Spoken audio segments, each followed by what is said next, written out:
શ્રી રામચંદ્ર ભગવાન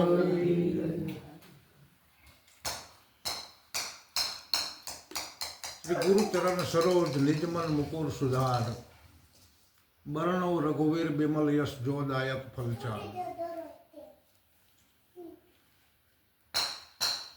સામવેદ અર્જુવેદ ઋગ્વેદ અને અર્થવેદ જે ચાર વેદ બ્રહ્માજીના લેખક અને બ્રહ્માજી એમના લેખક ચાર વેદના ચાર વેદનું જ્ઞાન ઘણું બધું છે પણ વેદોએ હરિને નેતિ નેતિ કહી અને પોકાર્યા છે સત્સંગને નેતિ નેતિ કહી અને બોલાવ્યા છે કે આનો પાર આવે એવો નથી. સત્સંગ રસ અગમ અપાર છે. કોઈ પીવે, કોઈ આને સમજે, કોઈ સત્સંગને જાણે, કોઈ સત્સંગ કરે. સદગુરુના ચરણ સિવાય મન સુધરે નહીં. શ્રી ગુરુ ચરણ સરોજ નિજ મન મુકુર સુધાર. બ્રહ્મનિષ્ઠ સૂત્રીય અને બ્રહ્મ સ્વરૂપ સદગુરુ આપણને જ્ઞાની મળ્યા હોય તો આપણા મનના જે વિચારો છે એ શુદ્ધ હોય. મન છે એ અંતકરણનું પહેલું નામ છે. આ અંતકરણની શુદ્ધિ સિવાય આપણને સત્યનો પરિચય થતો નથી.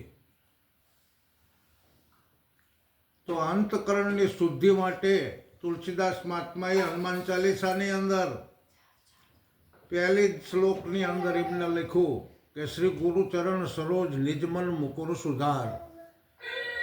આ મન જ્યાં સુધી સદગુરુના ચરણે ગયું નથી ત્યાં સુધી માકડા જેવું ગણાય.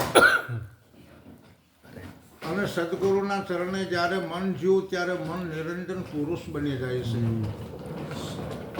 વર્ણવ રઘુવીર બેબલ. કારણ કે આપણે વર્ણન કરવાનું છે, આપણે કથા કરવાની છે, આપણે ગુણ ગાવાના છે સગુણ બ્રહ્મના. અને સગુણ બ્રહ્મની અંદર આ સાતમો અવતાર શ્રી રામનો છે એની હું ગુણગાથા ગાઉં છું. આવું તુલસીદાસ કહે છે. ભગવાનનો સાતમો અવતાર શ્રી રામચંદ્ર ભગવાનનો છે, હું એમની ગુણગાથા ગાઉં છું રઘુવીરની. જેથી કરી અને મને ચાર ફળની પ્રાપ્તિ થાય છે. ઓહો, જે છે ધર્મ અર્થ કામ અને મોક્ષની વાતો છે. ધર્મ સમજાય, આપણને જ્ઞાનનો અર્થ સમજાય, આપણને કામ સમજાય અને આપણો મોક્ષ પણ થાય. આ શ્લોકની અંદર આવું કીધું છે શ્રી ગુરુ ચરણ સરોજ નિજમન મુકુર સુધાર બરણવ રઘુવીર બિમલ યશ જોદાયક ફલચાર. આ ચાર ફળની પ્રાપ્તિ થાય છે. હે મહારાજ, બુદ્ધિહીન તન જાનકી સુમરુ પવન કુમાર બલ બુદ્ધિ વિદ્યાદિ હું મોહે હરહું કલેશ વિકાર. હે મહારાજ, આ મારું શરીર બુદ્ધિ વિનાનું છે, માટે તમારું સ્મરણ કરવાથી મને બળ બુદ્ધિ અને શક્તિ આપો. જો આવી પણ તુલસીદાસ મહાત્માએ માગણી કરીશ જે 1500-1600 સૈકાની અંદર થઈ ગયા છે. અને 1680ની સાલમાં શ્રાવણ મહિનાની શુક્લ પક્ષને શુક્રવારને હાતમ હતો તેથી પોતાના દેહનો ત્યાગ કર્યો છે. વિક્રમ સંવત 1680માં. એવા તુલસી મહાત્માનો જે અનુભવ છે એમાં રામાયણ તમે જુઓ અને રામાયણની અંદર આ હનુમાન ચાલીસા તમે જુઓ અને એમાં હાથે કાંડની અંદર તમે ઉત્તરકાંડ જુઓ કે જેમાં ઘણું બધું માધ્યમ આપ્યું છે. સુંદરકાંડનો પાઠ કરવાથી આપણા ઘરની અંદર ગ્રહ શાંતિ પ્રાપ્ત થાય. આમાં ના તો નથી જ તે. આપણા ઘરની અંદર શનિવારનો દિવસ હોય અને સુંદરકાંડની રચના થતી હોય, સુંદરકાંડની સ્થાપના થતી હોય ત્યારે આપણા ઘરની અંદર એકદમ શાંતિ, એકતા, યજ્ઞ, સંપ, સુરક્ષા, શૌર્ય, ક્ષમા આવા બધા ગુણો મળે છે. કહેવાનો મારો ભાવાર્થ શું છે કે ગુરુગમ તો આપણને પ્રાપ્ત થાય, પરંતુ જે કંઈ કરવાનું છે એ આપણને આ કાયા થકી કરવું પડે છે. બાકી આપણા શરીરની અંદર જે આપણું મૂળ સ્વરૂપ છે એને 3 કાળની અંદર કંઈ કરવા જેવું રહેતું નથી. પણ સાધન થકી આવું બધું કરવાનું છે કે સેવા કરવાની છે, ભગીરથ કાર્ય કરવાનું છે, ધાર્મિક કાર્ય કરવાનું છે, સંત મિલનનું કાર્ય કરવાનું છે, હરિભોજનનું કાર્ય કરવાનું છે, હરિભજનનું કાર્ય કરવાનું છે. આ સાધન થકી કરવાનું છે. પણ સાધનમાં આવેલો જે પંચભૂત અને 25 પ્રકૃતિ અને 3 ગુણનો અધિષ્ઠાતા જે દેવ છે એ વાણીથી પર હોવા છતાં બોલે છે કે મેં તો આ દેવ દેવીઓને હોંપી દીધું છે બધું. આ ગુણો છે, આ પ્રકૃતિ છે, આ ભૂતો છે, એ આંદોલનમાં એમને જે કરવું એ કરે. બાકી 3 લોકનો હું પારક છું, 3 લોકમાં મારે કંઈ કરવા જેવું રહેતું નથી.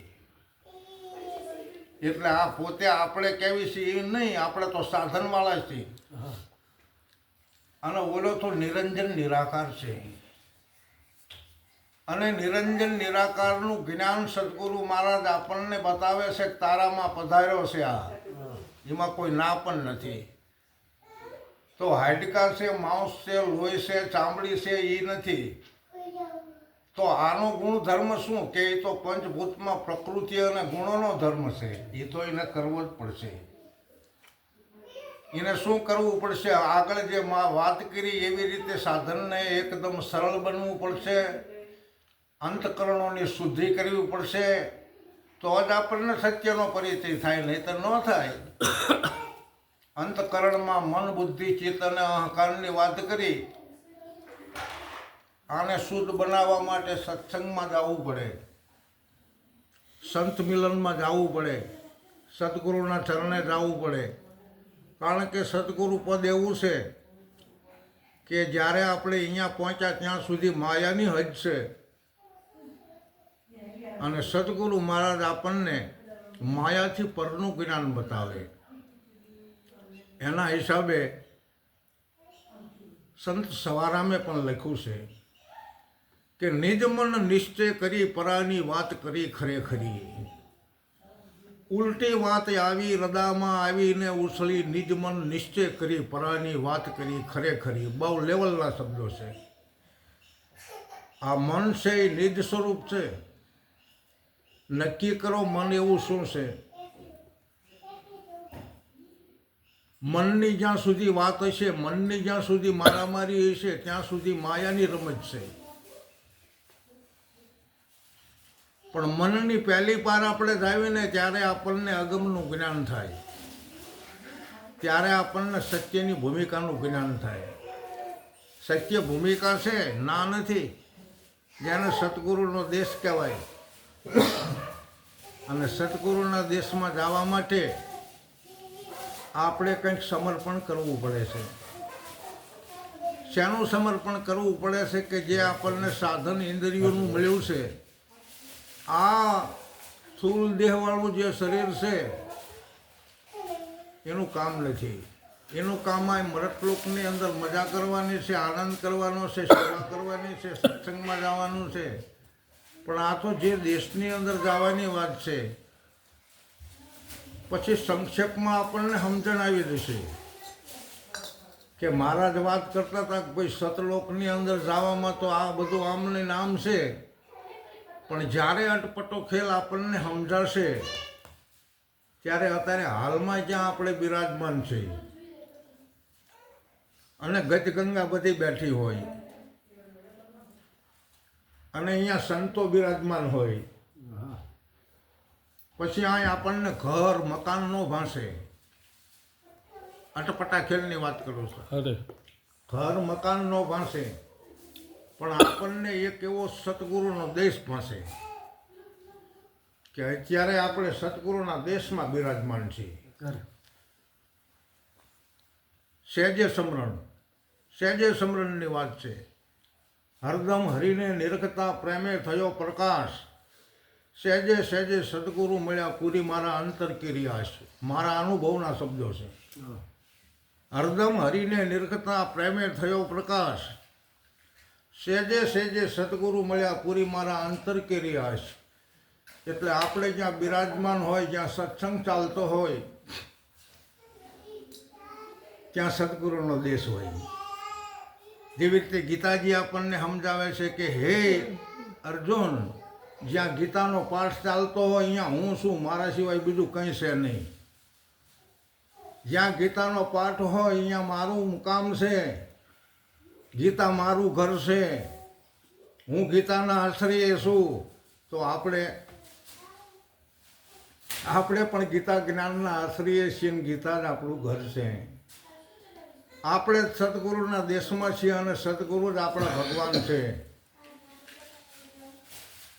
બાકી 25 પ્રકૃતિ 5 ભૂત ને 3 ગુણ, આ 33 દેવદેવીઓ જે છે એ તો આપણામાં બિરાજમાન છે.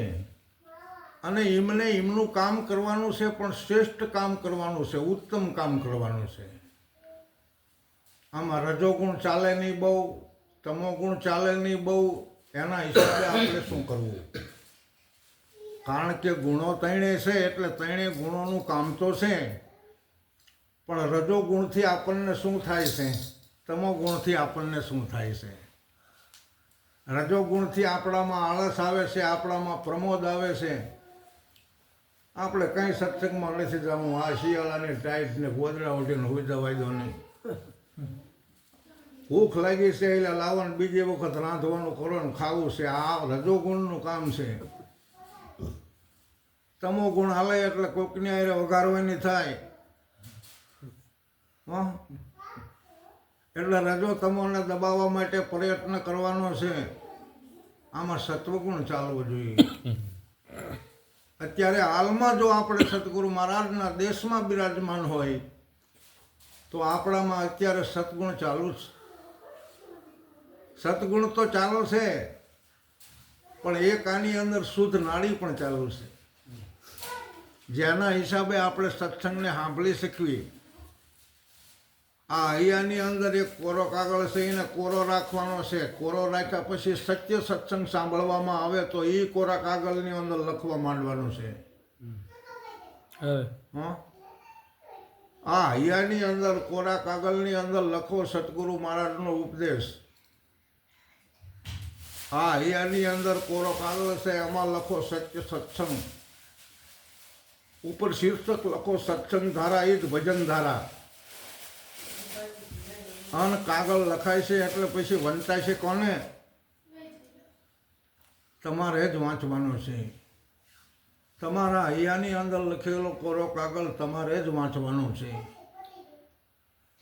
જો પછી તમે જોઈને નથી કોઈ બોલતા, વગર બોલે તમે બોલી શકો છો. ઓલો કાગળ છે લખેલો છે એટલે એ લખેલો વાંચવામાં આવે છે આપણને.